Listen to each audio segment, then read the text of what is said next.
Hello everyone, welcome back to my YouTube channel. तो आज का अपना टॉपिक है यूरिनरी ब्लैडर।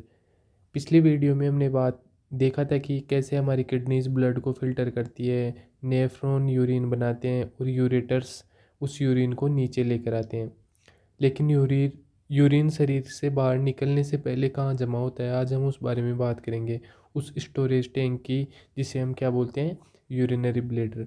तो चलिए शुरू करते हैं। ए टेम्परेरी रिजर्वायर फॉर यूरिन, क्या बोलते हैं उसको, कलेक्टिंग बैग। क्या होता है ये टेम्परेरी रिजर्वायर? मतलब टेम्परेरी मतलब थोड़ी देर के लिए इसके अंदर यूरिन इकट्ठा रहता है, तो इसके लिए इसको क्या बोलेंगे, टेम्परेरी टाइम के लिए, मतलब थोड़ी देर के लिए, परमानेंट नहीं होता। कि ऐसे नहीं है कि यहाँ पे यूरिन आएगा यूरेटर से और वो परमानेंट इसके अंदर ही रहेगा, ऐसा नहीं है। ये थोड़ी देर के लिए इसके अंदर रहता है, फिर बाद में यहाँ से यूरिथ्रा के थ्रू बाहर निकल जाता है। इसको क्या बोलते हैं, कलेक्टिंग बैग। जहाँ यूरिन कलेक्ट होता है तो इसको क्या बोलेंगे, collecting bag. Developed by endoderm. अब जैसे कि इसको तो लर्न करने की इतनी कोई नीड ही नहीं है, क्योंकि किडनी के अलावा पूरा रीनल सिस्टम किससे बना हुआ है, एंडोडर्म से, और किडनी किससे बनी हुई है, मीजोडर्म से। तो रीनल सिस्टम में जितने भी ऑर्गन्स आते हैं किडनी के अलावा, यूरेटर्स, यूरिनरी ब्लेडर, यूरेथ्रा, ये सब किससे बने हुए हैं, एंडोडर्म से। वन इन नंबर, नंबर में कितना है, सिर्फ एक ही तो है यूरिनरी ब्लेडर, ऐसे थोड़ी है कि दो या तीन है। तो one in number, situated into pelvic cavity. अब कहाँ होता है ये, पेल्विक कैविटी में प्रेजेंट रहता है। पियर शेप्ड ऑर्गन, और इसकी शेप कैसी है, नाशपाती की जैसी पियर शेप्ड ऑर्गन है ये। होलो एंड मस्कुलर ऑर्गन, और कैसा है, खाली। होलो मतलब खाली, अंदर से खोखला, और मस्कुलर ऑर्गन है ये। बात करें इसकी कैपेसिटी की, कैपेसिटी कितनी होती है, एनाटॉमिकल कैपेसिटी, मतलब इसकी स्ट्रक्चर के आधार पे तो इसकी कैपेसिटी कितनी होती है, 1 लीटर तक इसकी कैपेसिटी होती है। अगर 1 लीटर से ज़्यादा इसके अंदर यूरिन आएगा तो ये रप्चर हो सकता है, या फिर बैक फ्लो करके कहाँ चला जाएगा, यूरेटर्स के अंदर। फंक्शनल कैपेसिटी कितनी होती है, 600 ml। मतलब 600 ml के बाद में आपको अर्ज हो जाएगी यूरिन करने की, वो भी एक्सट्रीम अर्ज हो जाएगी। 250 ml पे आपको थोड़ी बहुत अर्ज होएगी टॉयलेट की, लेकिन 600 ml जब ये भर जाएगा तब आपको एक्सट्रीम अर्ज हो जाएगी, मतलब आप कंट्रोल नहीं कर पाएंगे। तो 600 ml पे तो फंक्शनल कैपेसिटी कितनी है, 600 ml। अब रेजिडुअल वॉल्यूम क्या होता है, ए वॉल्यूम ऑलवेज रिमेंस इनसाइड, मतलब यूरिन की ऐसी क्वांटिटी जो हमेशा इसके अंदर रहेगी।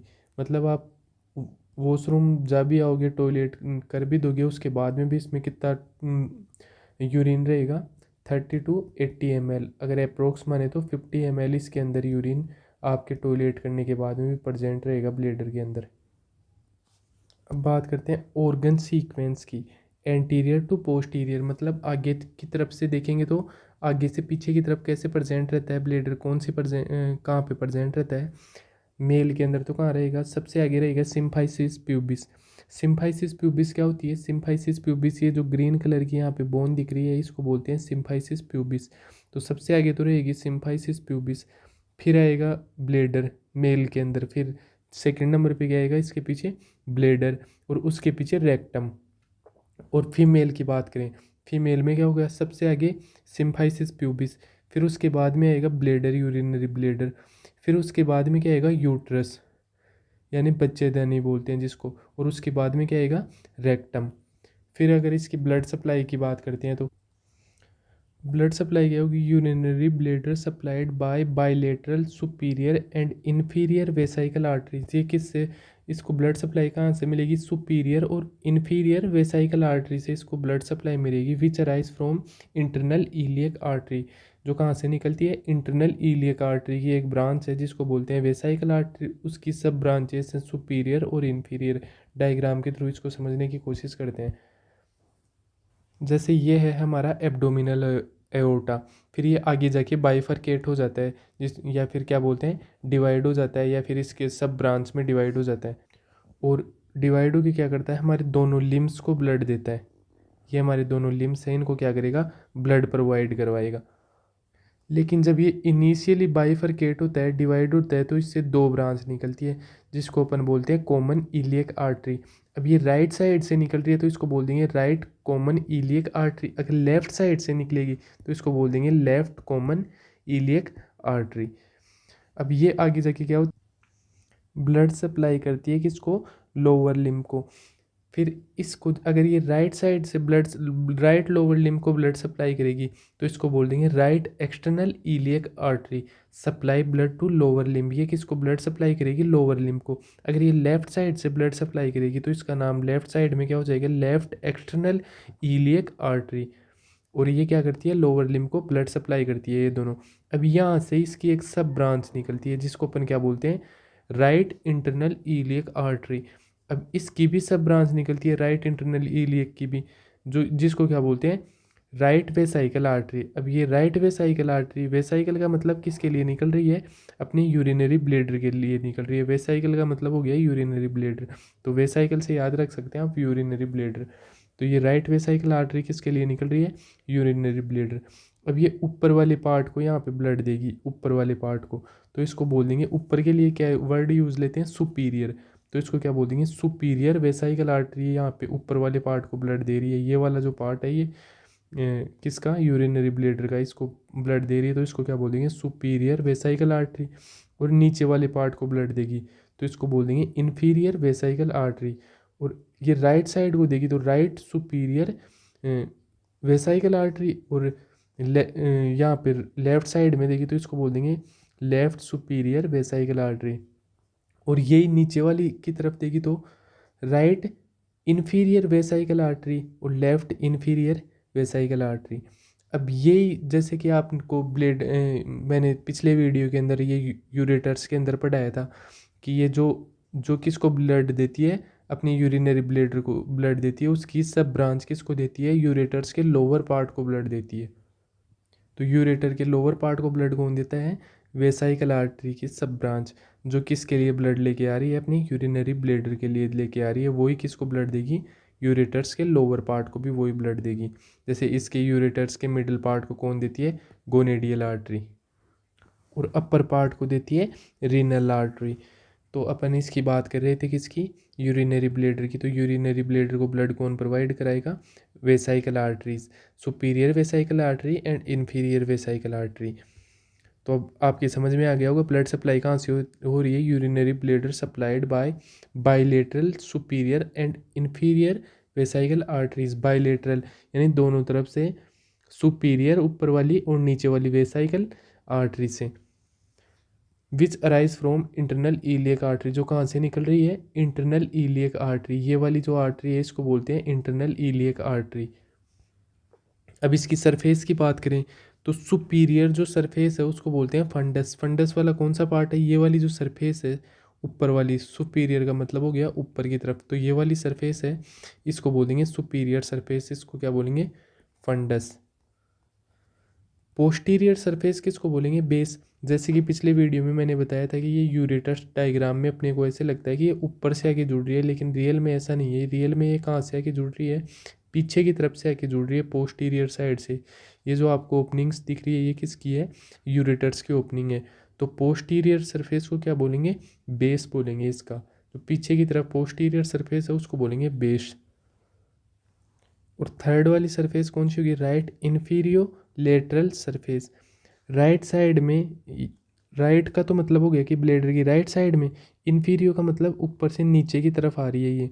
और लेटरल सरफेस, ये वाली जो सरफेस है ये वाली हो गई राइट इन्फीरियो लेटरल सरफेस। इन्फीरियो का मतलब नीचे की तरफ आ रही है, राइट का मतलब राइट साइड में, और लेटरल का मतलब ये लेटरल सरफेस है इसकी।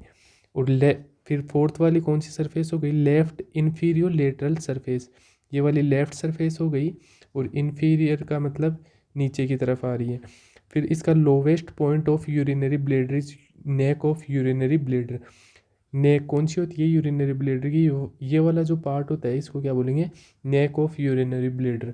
जैसे कि अपनी ये फेस होता है तो इसके अंदर ये वाला पार्ट नेक होता है, तो जैसे ठीक उसी तरह जैसे ये क्या है अपना यूरिनरी ब्लेडर, तो ये वाला पार्ट इसका क्या होगा? नेक होगा। तो कितनी सरफेस हो गई? सुपीरियर जिसको फंडस बोल दिया, पोस्टीरियर पीछे वाली, और राइट इन्फीरियो लेटरल सरफेस, और लेफ्ट इन्फीरियो लेटरल सरफेस, और लोवेस्ट पॉइंट को क्या बोल दिया? नेक। अब बात करेंगे लेयर्स ऑफ यूरिनरी ब्लेडर को। कितनी लेयर्स होती है? 3 लेयर्स होती है, आउटर मिडल इनर।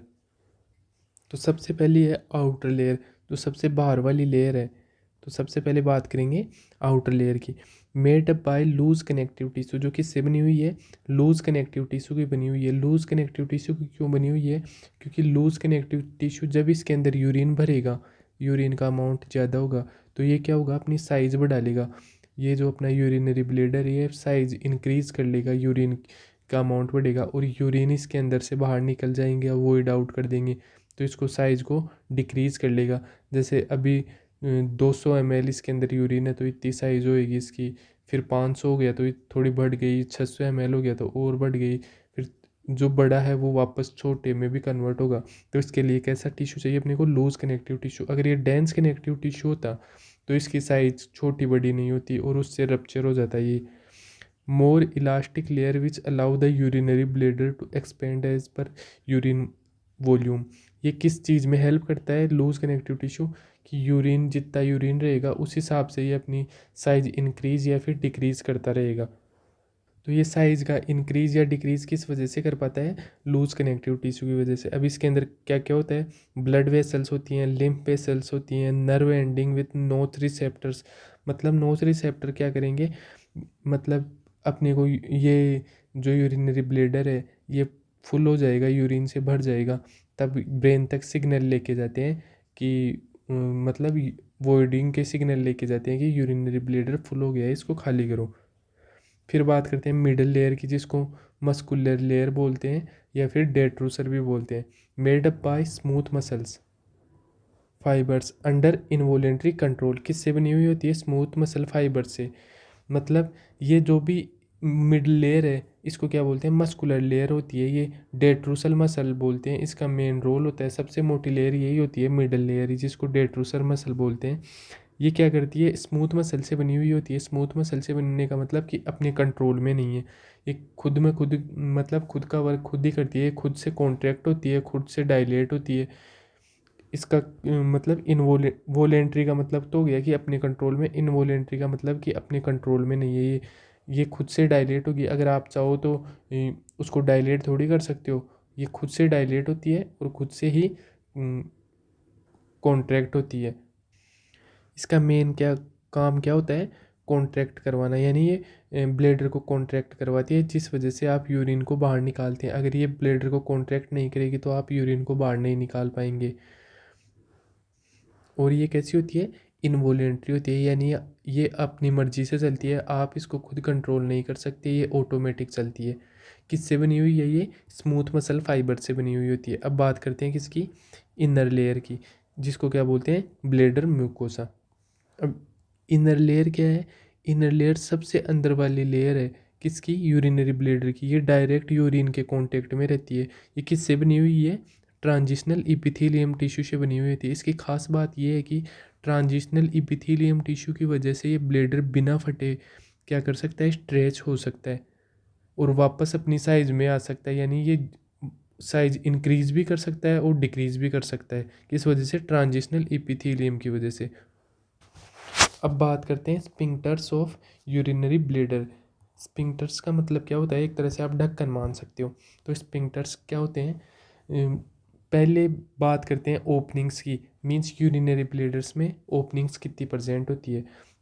तो जैसे ओपनिंग्स कितनी परसेंट होती है, 1 2 3, 3 ओपनिंग्स परसेंट होती है। अगर आपसे कोई पूछे कि ब्लेडर को खाली होने में या भरने में कितनी ओरिफिस या फिर ओपनिंग्स होती है, तो कितनी होती है, 3 होती है। अब 3 में से 2 तो क्या काम करती हैं, ब्लेडर को भरने का काम करती है, और तीसरी क्या करती है, यूरिन को बाहर निकालने का काम करती है। 2 तो क्या करेंगी, इस ब्लेडर में यूरिन को भरेंगी और तीसरी क्या करेगी, इस यूरिन को बाहर निकालेगी। तो भरने में और खाली होने में टोटल कितनी ओरिफिस या ओपनिंग्स यूज होती है, 3। और इन तीनों ओपनिंग्स के ऊपर एक एक स्पिंक्टर प्रेजेंट है। स्पिंक्टर को आप मान सकते हो एक ढक्कन मान सकते हो, जैसे इन तीनों ओपनिंग्स के ऊपर एक एक ढक्कन प्रेजेंट है। आम भाषा में मानो तो आप जैसे ढक्कन मान सकते हो, स्पिंक्टर याद नहीं रहे तो। और ये तीनों ही किससे बने हुए होते हैं, स्मूथ मसल से बने हुए होते हैं। स्मूथ मसल का मतलब क्या हो गया, कि इन तीनों का कंट्रोल अपने हाथ में नहीं होता, ये इनवॉलेंट्री कंट्रोल है। यानी ये अपने आप ऑटोमेटिक खुलते हैं और ऑटोमेटिक बंद होते हैं, अपने इशारे पे ये ना तो खुल सकते हैं ना बंद हो सकते हैं। ये इनवॉलेंट्री कंट्रोल होते हैं क्योंकि ये स्मूथ मसल से बने हुए हैं ये तीनों। अब ये वाले जो स्पिंक्टर्स है, ये जो ओपनिंग्स है, ये कहाँ से आ रही है? यूरेटर से आ रहे हैं। यूरेटर कहाँ पे आ रही है? पोस्टीरियर साइड में, बेस में, यानी पीछे की साइड से आ रही है। तो इसका नाम हो गया यूरेट्रो वेसाइकल स्पिंक्टर्स। अब ये राइट साइड के अंदर है तो इसका नाम हो गया राइट यूरेट्रो वेसाइकल स्पिंक्टर। अगर ये लेफ्ट साइड में होता तो इसका नाम हो जाता लेफ्ट यूरेट्रो वेसाइकल स्पिंक्टर। अब ये वाली इसके अंदर कौन सी लेयर है? डेट्रूसल। ये येलो कलर वाली है मिडल लेयर, जिसको बोलते हैं डेट्रूसर मसल। ये क्या करती है? यूरिनरी ब्लेडर के अंदर कॉन्ट्रैक्शन लाती है, जिससे कि अपने को यूरिन अपना बाहर निकलता है। इसी की वजह से ये जो कॉन्ट्रैक्शन लाती है, इसी की वजह से अपना यूरिनरी ब्लेडर खाली होता है और यूरिन बाहर निकलता है। फिर ये वाला जो कौन सा है, इसको क्या बोलेंगे? Internal urethral sphincter. ये अंदर की साइड है, इसलिए इसका नाम क्या है? Internal urethral sphincter. अब इन तीनों के बीच में एक शेप बन रही है ट्रायंगल शेप की, इसको बोलते हैं ट्राइगोन। अब ये तीनों जो स्पिंक्टर्स है, ये कोऑर्डिनेट वे में काम करते हैं। कोऑर्डिनेट वे में कैसे? जैसे अगर ये दोनों ओपन है तो ये वाला क्या होएगा? क्लोज। अगर ये क्लोज है तो ये दोनों ओपन रहेंगे। यानी अगर यूरेट्रोवेसाइकल स्पिंक्टर्स ओपन है तो इंटरनल यूरेथ्रल स्पिंक्टर क्या होगा? क्लोज होगा। और इंटरनल यूरेथ्रल स्पिंक्टर अगर ओपन है तो ये क्या होंगे? यूरेट्रोवेसाइकल स्पिंक्टर्स क्या होंगे? क्लोज होंगे। फिर बाद में इसके अंदर आता है एक्सटर्नल यूरेथ्रल स्पिंक्टर। यानी ये वाला जो स्पिंक्टर है, इसको बोलते हैं एक्सटर्नल यूरेथ्रल स्पिंक्टर। ये किससे बना होता है? स्केलेटल मसल से। स्केलेटल मसल्स का मतलब कि ये कैसा हो गया? Voluntary control. Voluntary control. Voluntary control का मतलब ये अपने कंट्रोल में रहता है। जैसे कि अपने को यूरिनेशन की अर्ज हुई, इसमें 600 ml भर गया पूरा, ये 600 ml इसकी वो है लिमिट है, तो ये 600 ml फुल हो गया है। वैसे तो 1 लीटर है एनाटोमिकल तो, लेकिन फंक्शनल कितनी है? आपको फर्स्ट वॉइड अर्ज कब हो जाएगी? 250 ml पे आपको पहली बार टॉयलेट फील हो जाएगी कि टॉयलेट करना है, लेकिन उसको आप कंट्रोल कर सकते हैं। और जब ये 600 ml भर जाएगा तो आप उसको कंट्रोल नहीं कर पाएंगे, बहुत तेज़ अर्ज होगी, डेट्रूसल मसल्स कॉन्ट्रैक्शन करेंगी, जिस वजह से ये वाला स्पिंक्टर तो खुल जाएगा, ये बंद हो जाएंगे। लेकिन ये आपके कंट्रोल में रहेगा तो आप इसको बंद करके रखोगे। ये आपके कंट्रोल में क्यों है? क्योंकि ये स्केलेटल मसल से बना हुआ है। ये कैसा है? वॉलेंट्री है। वॉलेंट्री कंट्रोल है इसका, इनवॉलेंट्री नहीं है, ये वॉलेंट्री कंट्रोल है। फिर बात करते हैं इस ट्राइगोन की, जो इन तीनों स्पिंक्टर्स के बीच में बन रहा है। तो ट्राइगोन क्या होता है? A triangular area of urinary bladder which made up by two urethral openings and one urethral opening, two urethral openings and one urethral openings। अब ये किससे बना होता है? दो तो यूरेट्रल ओपनिंग और एक यूरेथ्रल ओपनिंग से। दो तो ऊपर क्या हो गई? यूरेट्रल ओपनिंग्स, यूरेटर से आ रही है दोनों, तो ये तो दो क्या हो गई? Urethral opening. नीचे वाली क्या हो गई? यूरेथ्रा। यूरेथ्रल ओपनिंग, ये इंटरनल। इंटरनल क्या है? ये इंटरनल यूरेथ्रल स्पिंक्टर है, तो क्या हो गई? Internal urethral opening. फिर बात करते हैं मिचुरेशन या फिर वॉइडिंग क्या होती है। It is a process by which urine void out from urinary bladder to out of body. ये एक प्रोसेस है, उससे क्या होता है? यूरिन बॉडी से बाहर निकाल सकते हैं अपन मिचुरेशन, या फिर इसको बोल सकते हैं जैसे अपन टॉयलेट करते हैं उसको क्या बोलते हैं? मिचुरेशन या फिर वॉइडिंग। इस प्रोसेस से यूरिन बाहर निकलता है। वॉइडिंग वॉल्यूम्स कितनी होती है? फर्स्ट वॉइडिंग अर्ज 250 ml पे अपने को फर्स्ट वॉइडिंग अर्ज हो जाती है। मतलब अपने को फील होता है कि भाई टॉयलेट आ रही है, लेकिन इतनी ज़्यादा अर्ज नहीं हो सकती, अपन कंट्रोल कर सकते हैं। और इरेसिस्टिबल अर्ज कितनी कितने पे होती है? 600 ml। मतलब जिसको आप कंट्रोल नहीं कर सकते, बहुत तेज़ अर्ज होगी टॉयलेट करने की, आपके कंट्रोल से बाहर हो जाएगा, तो वो कितने पे होगा? 600 ml पे। क्या होगा? जो ये यूरेट्रल स्पिंक्टर्स हैं वो क्या हो जाएंगे? क्लोज हो जाएंगे। और ये जो इंटरनल स्पिंक्टर था जो यूरेथ्रा वाला, वो क्या हो जाएगा? ओपन। फिर आप जो एक्सटर्नल यूरेथ्रल स्पिंक्टर था उसको बंद करके रखोगे, उससे आपको क्या होगा? प्रेशर लगाना पड़ेगा, जिससे आपके पेन होगा और ब्रेन तक सिग्नल ले जाके जाएंगे कि वॉशरूम करना है, टॉयलेट करना है। फिर मिचुरेशन सेंटर क्या होता है? पोन्स या पोन्टाइन सेंटर। अब ब्रेन के अंदर एक एरिया होता है पोन्स। मिचुरेशन सेंटर जब भी अपने को टॉयलेट करने की अर्ज होती है तो ये कहाँ पे जाते हैं? सिग्नल पोन्स पर जाते हैं, जिसको अपन क्या बोलते हैं? Pontine centre. और मिचुरेशन रिफ्लेक्स सेंटर क्या होता है? Sacral plexus.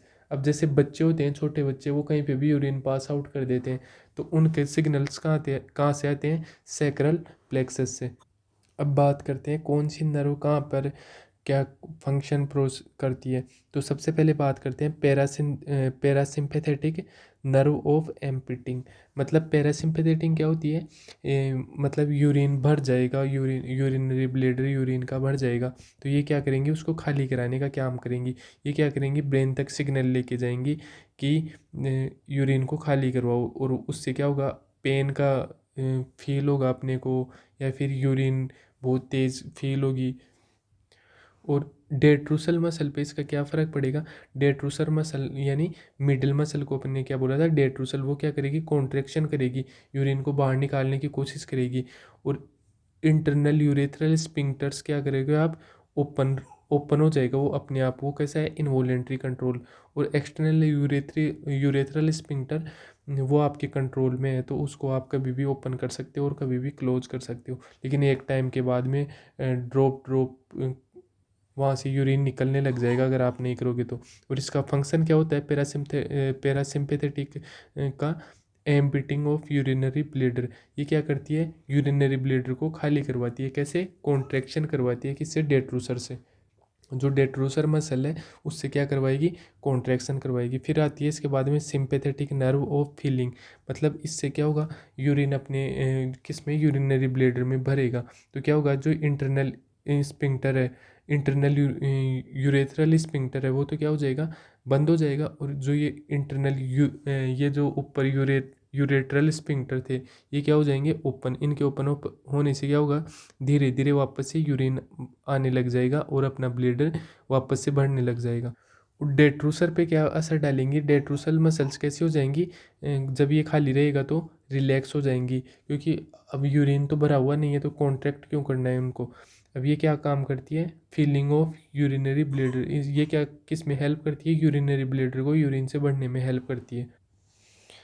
पुडेंडल नर्व, जिसको अपन सोमेटिक नर्व भी बोलते हैं, ये क्या करती है? ये जैसे आपको बहुत तेज़ टॉयलेट लग रही है, तो क्या करोगे? आप एक्साइटमेंट करोगे, जैसे ब्रेन तक सिग्नल लेके जाएगी, आपके थाइज़ के अंदर कॉन्ट्रैक्शन आएगा, दर्द होएगा, ऊपर पेल्विक एरिया में दर्द होएगा, तो ये क्या करेगी? एक्साइटमेंट का काम करवाएगी, उसको रोक के रखने का काम करेगी, अपनी हेल्प करेगी। Pudendal nerve external urethral sphincter को बंद रखने के अंदर उसको एक्साइटमेंट कराएंगे, जिससे क्या होगा? क्लोज रहेगा वो। और अगर उसको इनहिबिट अगर अपने को बाहर निकालना है, अगर अपन यूरिन वॉइड आउट कर सकते हैं, कहीं पे रोकने की ज़रूरत नहीं है, तो उसको क्या कर देंगे अपन? ओपन, खोलने के भी काम में आता है ये। तो यहाँ पे अपना टॉपिक होता है urinary bladder complete. Next video में हम बात करेंगे यूरेथ्रा की। तो अगर आपको वीडियो अच्छी लगी हो तो लाइक शेयर सब्सक्राइब करें। Thank you for watching my YouTube video. और इसमें कोई भी डाउट हो तो आप कमेंट सेक्शन में पूछ सकते हैं।